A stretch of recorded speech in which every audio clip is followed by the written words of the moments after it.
My daughter-in-law showed up on my door at 4:30 in the morning, still wearing her pajamas under her coat, and the look on her face told me this wasn't about a nightmare she'd had.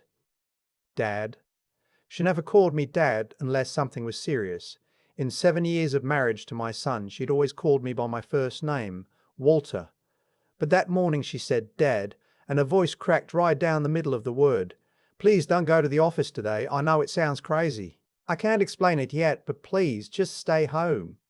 I stood there in my doorway in Naperville, Illinois, holding a coffee mug I hadn't even taken a sip from yet, staring at this young woman I'd watched my son fall in love with, who I'd walked down the aisle with at their wedding when her own father couldn't make it, who had sat beside me at my wife's funeral 4 years ago and held my hand without being asked.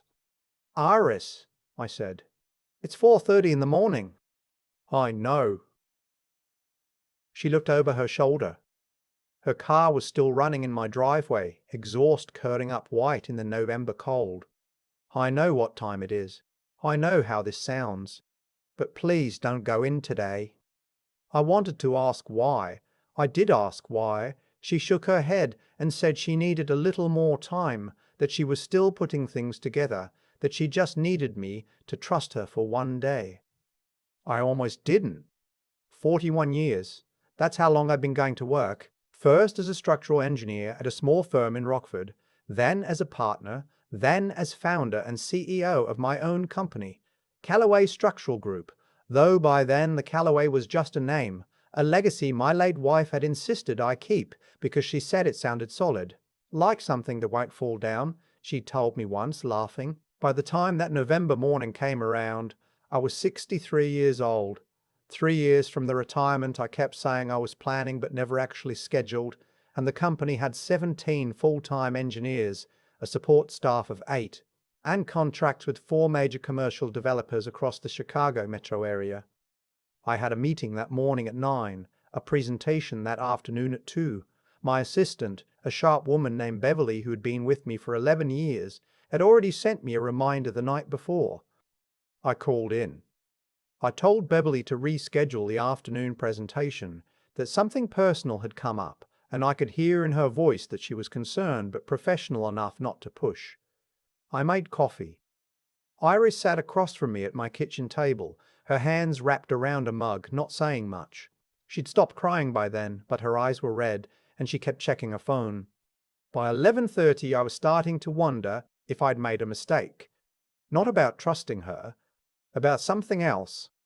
That quiet anxiety you get when you're waiting for news you can't predict, and the waiting starts to feel worse than anything the news could actually be.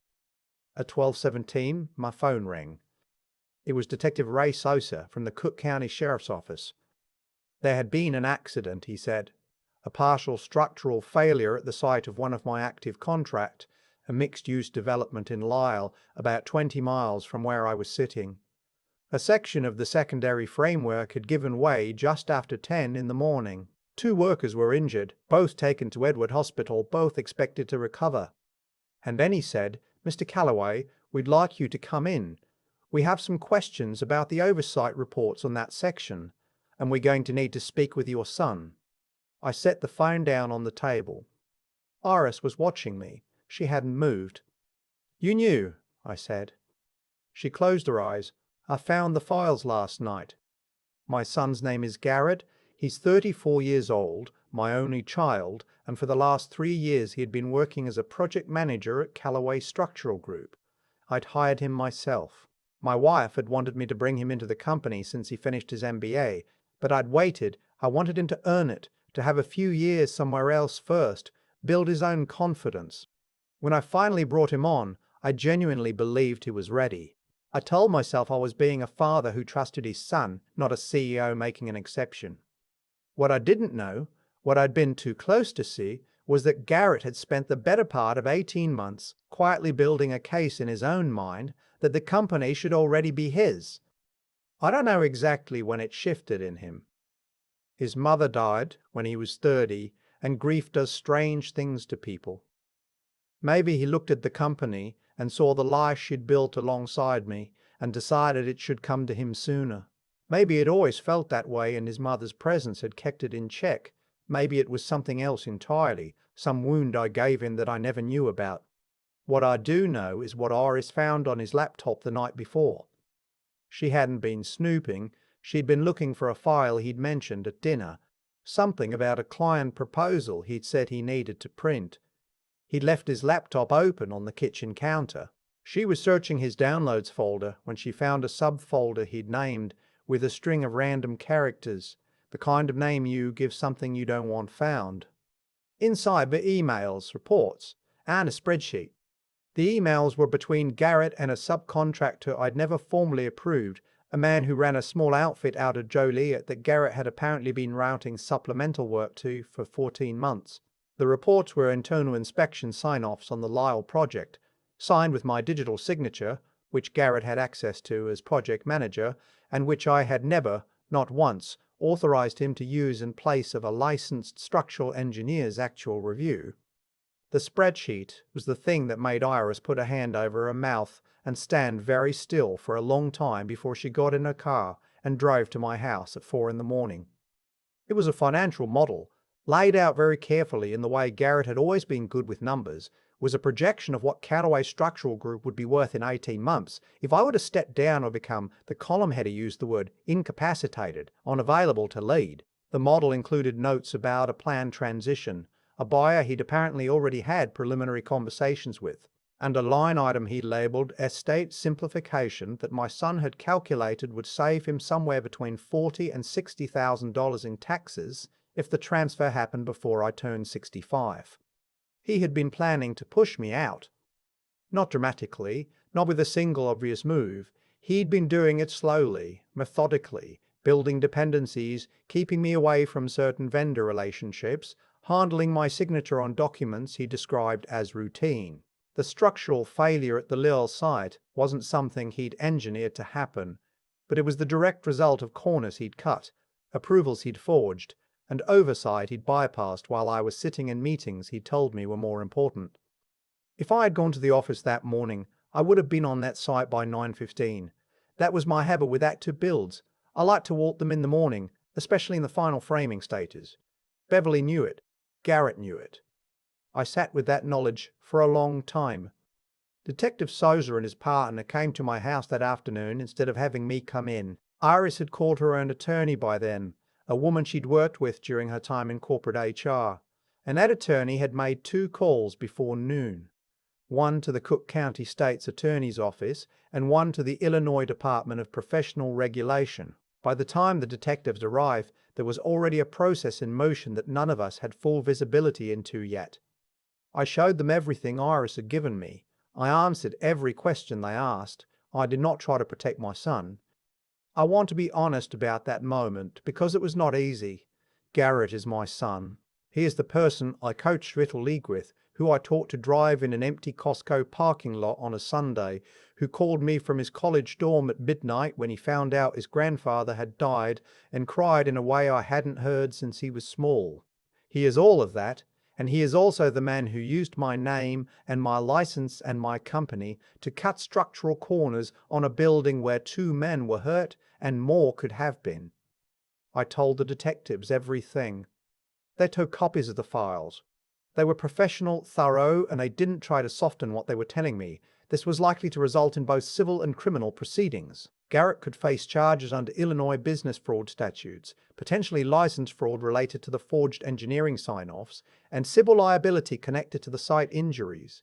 They strongly suggested I retain my own attorney, separate from any representation the company might need. I called my attorney that evening, an old friend from my Rockford days named Ben, who'd moved his practice to Schaumburg years ago and who had known my wife since before Garrett was born. "How are you doing?" he asked the moment I finished explaining. "I don't know yet," I said. That was the honest answer. The weeks that followed were some of the hardest of my life, and I say that as a man who has buried a wife, who has navigated recessions, who once had a project collapse financially 3 weeks before completion and had to personally guarantee a bridge loan to keep 23 families employed. This was different. This was personal in a way that business failure never is. This was looking at my son across a conference room table while his attorney and mine negotiated what cooperation with investigators might mean for his sentencing exposure. Garrett did not look at me during that meeting. He stared at the table. His attorney, a young man in a suit that was too expensive for the situation, I thought, did most of the talking. What I remember most is how small Garrett seemed. Not physically. He's always been broad-shouldered, tall the way his grandfather was tall. But something in him had collapsed, the way a structure collapses, not from a single dramatic blow, but from accumulated compromise, too many small supports removed over too long a time. I thought about what I could have seen, what I should have seen. After the meeting, walking to my car in a parking garage in downtown Naperville, I stopped and stood still for a while. It was December by then, cold the way December in Illinois always is, not dramatic, just relentless. I thought about my wife. I thought about what she would have said. She'd had an instinct about people that I always admired and never fully trusted in myself. She could read the room in a way I couldn't, always had. She'd said something to me once, years before she got sick, about how the hardest thing about loving your children is that you have to love them clearly, not just loyally. I hadn't fully understood it then. I understood it standing in that parking garage. The legal process moved slowly through the winter and into spring. Garrett's attorney negotiated a cooperation agreement. He provided a full account of the forged documents and the subcontractor arrangement in exchange for a recommendation of reduced sentencing. He pled guilty to 2 counts of business fraud and 1 count of document falsification. The subcontractor out of Joliet faced separate charges. The civil case related to the site injuries was settled by our insurance carrier. Both workers recovered fully, which is the thing I was most grateful for in all of it. Not for what it meant legally, but because they were real people with families and bodies that had been put at risk by decisions my son made, and they were okay. Callaway Structural Group paid significant fines. We underwent a full audit by the state licensing board. 3 contracts were suspended pending review. I personally re-inspected every active project, hired an independent firm to audit our safety protocols, and sent letters to every client explaining what had happened and what we were doing about it. Several clients stayed. A few did not. I understood both responses. Garrett was sentenced in April to 18 months of probation, mandatory restitution, and permanent revocation of his project management license in the state of Illinois. He will never work in construction management in this state again. He called me the night after sentencing. I almost didn't answer. I did. He said he was sorry. Not in the way people say it when they mean, "I'm sorry this happened to me." He said it quietly with long pauses, the way someone speaks when they're ashamed of something they can't undo, but have finally stopped pretending they didn't do. He said he didn't know when he started believing the company was something he was owed. He said he'd spent a lot of time in the months since his arrest trying to figure that out, and he still wasn't sure he had an answer. I didn't say much. I listened. Before we hung up, I said, "I loved you when you were born. I still do. But love doesn't mean looking the other way." He said he knew that. I don't know what happens next between us. I think that's an honest thing to say. I'm not one of those people who can tell you there was a clear redemption arc, a tearful reconciliation, a lesson learned and filed neatly away. He is my son, and he is a man who did serious harm, and I live with both of those things simultaneously. What I know is this. Iris saved my life that morning. Not metaphorically, I mean that literally, with some conviction. If I'd been on that site at 9:15, I would have been in the section that failed.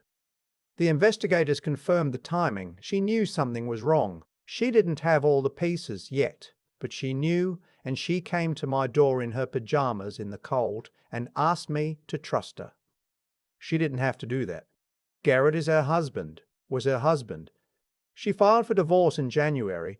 She told me it wasn't a decision she made out of anger, but out of clarity, which I thought was a very precise way to describe it. I offered her a position at Callaway Structural Group, not as a favor. She has a master's degree in organizational management and 11 years of HR experience at companies that make my firm look small. I told her honestly that I needed someone who understood risk and people and process, and that I'd pay her what the market said she was worth, and that she should take as long as she needed to decide. She took 3 weeks, then she accepted. She's been here for 8 months now. She reorganized our entire vendor approval process, implemented a dual authorization requirement on all license document sign-offs, and last month she presented our overhauled compliance framework to 2 of our largest clients, both of whom signed contract renewals the following week. In October, at the company's anniversary event, we've done one every year since my wife started the tradition, I gave a short speech. I talked about the past year. I didn't gloss over it.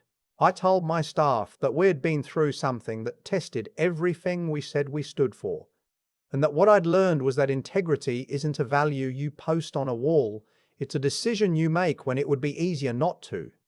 Afterward, Iris came up to me with a glass of sparkling water and said she would have liked this. She meant my wife.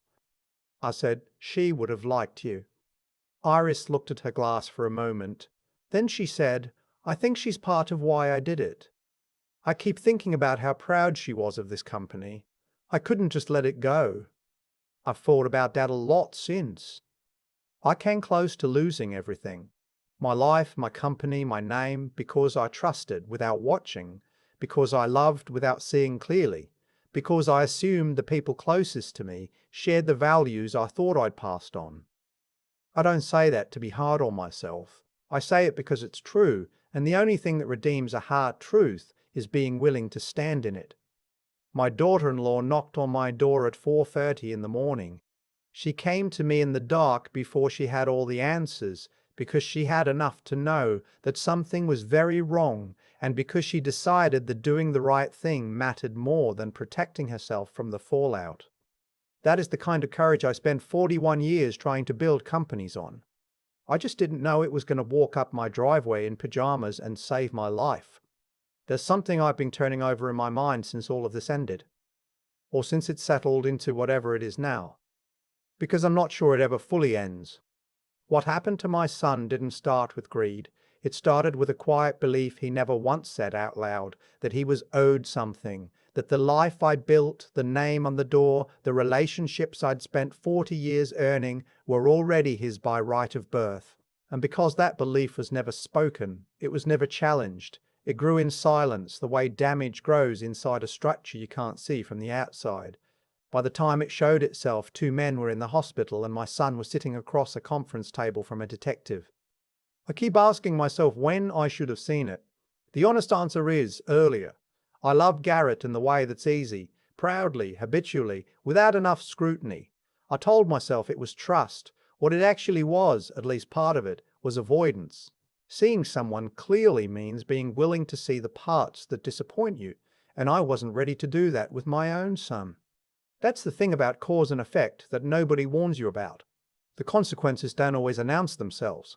They accumulate quietly for months, for years, and then one morning a structural framework gives way and you understand that every skipped inspection, every forged signature, every shortcut rationalized as just this once was a load-bearing decision. Nothing comes from nowhere. Iris understood something I had stopped letting myself understand. She sat with information that could have destroyed her marriage, her finances, her sense of who she'd built a life with, and she chose to act on what she knew was right rather than what was comfortable. That's not a small thing. That is the kind of moral clarity that most people spend a lifetime trying to develop and still don't fully reach when it costs them something real. She paid a real price. She lost her marriage. She lost the version of her future she planned. She did it anyway, because her sense of right and wrong was stronger than her fear of the consequences. I think about that word, courage, and how often we attach it to dramatic moments, the running into birding's kind. But what Iris did required a different kind of courage, the kind that is quieter and, I'd argue, harder. It required her to think clearly when everything emotional was pushing her towards silence, to reason through what was actually happening, weigh what it meant, and act on that reasoning even when the personal cost was enormous. That's not instinct. That's a discipline she'd built in herself over years, probably without realizing it was building. And then she had to follow through. She had to drive to my house in the dark before she had all the answers. She had to sit at my kitchen table and wait. She had to walk into a meeting with attorneys and investigators and tell the truth about her own husband. Start to finish, every step required her to keep going when stopping would have been so much easier. I'm 63 years old. I've run a company for decades. I thought I understood what it meant to have integrity. What this past year showed me is that integrity isn't a thing you have. It's a thing you practice over and over in conditions that make it genuinely hard. Iris practiced it. I'm trying to now. That's the only thing I know how to pass forward.